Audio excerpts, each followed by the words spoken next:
Buenos días, estimados estudiantes. En esta sesión hablaremos un poco de los instrumentos de medida. Comencemos por definir entonces el concepto de medición. Una medición es simplemente una comparación.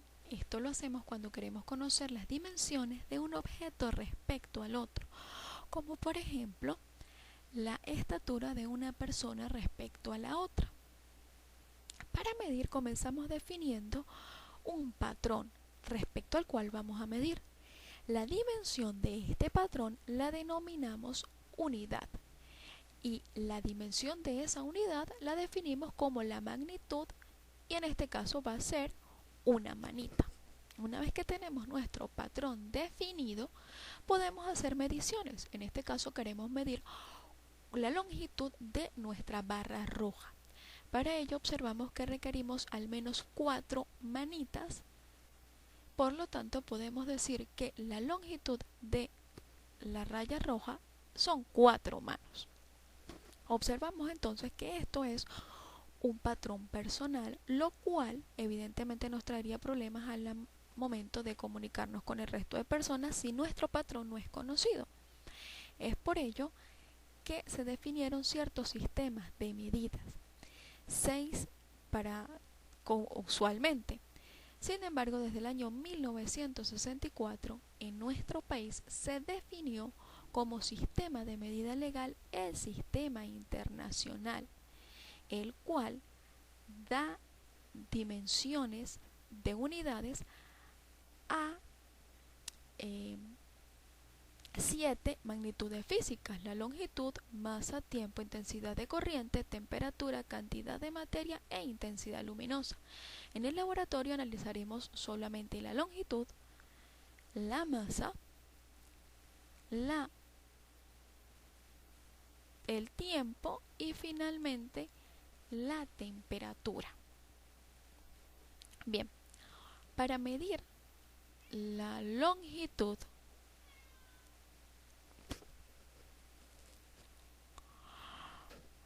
hacemos un proceso parecido al que teníamos anteriormente, simplemente comparamos cuántos patrones necesitamos. Sin embargo, observamos que algunas veces ese patrón no es totalmente preciso. Este es el motivo que dio a la invención de instrumentos de medida con escala, es decir, con divisiones paralelas y equidistantes. La mínima separación entre dos de estas barras equidistantes se denomina apreciación y corresponde a lo mínimo que va a medir nuestro instrumento de medida. Esta apreciación se calcula restando los números a que corresponden dos divisiones y dividiendo entre el número de subdivisiones que se encuentren. Para las medidas de longitud utilizaremos en el laboratorio una cinta métrica, un vernier y un tornillo micrométrico. Comencemos entonces a medir con una cinta métrica o una regla. Observamos acá una imagen de una regla. Es un instrumento bastante sencillo que contiene una sola escala fija y la apreciación se calcula de la siguiente manera. Usualmente todas las cintas métricas presentan esta apreciación.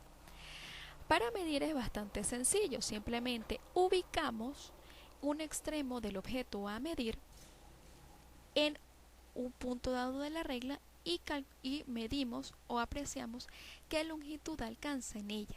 En este caso vemos que nuestro bloque azul, partiendo desde 1 haciéndolo 0, llega hasta la división número 5,2, corresponde a 5,2 centímetros. El segundo instrumento es el vernier. Este que podemos apreciar acá es un poco más complejo. Él presenta dos escalas que son móviles y una escala fija, además de dos mordazas que se abren o aperturan para colocar el objeto que vamos a medir. La apreciación de este instrumento se calcula como la apreciación de nuestra escala fija, igual que una regla, dividido entre el número de divisiones del nonio o la escala móvil que utilizaremos para medir. Ejemplo de esto, vamos a medir la longitud de este bloquecito negro y para el primer paso para hacerlo es el cálculo de la apreciación.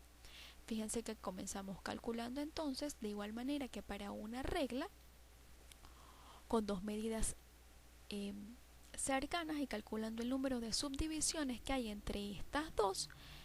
Y finalmente esto es dividido entre el número de divisiones que contiene nuestro nonio, 20 para este ejemplo. Una vez que calculamos nuestra apreciación, procedemos a calcular, a hacer la lectura en la escala fija. Para esto observamos que tanto deja el cero del nonio hacia la izquierda sobre nuestra escala fija. En este caso eran 3,3 centímetros. Y el tercer paso va a ser observar qué número